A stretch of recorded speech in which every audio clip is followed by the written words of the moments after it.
தமழும் அந்த அருணகிரி தமிழில் மனம் மகிழ்ந்தாடி நின்ற முருகன் கிழவி இவள் புலமை கண்டு அழகு மிகும் குழந்தை என மகிழேறி வந்த குமரன் ஆதிசிவன் பிள்ளை என ஆனைமுகன் தம்பி என ஞான பழமான முதல்வன்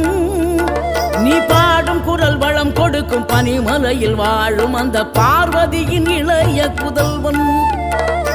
தேனெடுத்து திணை வளர்க்கும் சிறு குருத்தி வள்ளியவள் சிந்தையில நின்ற மன்னவா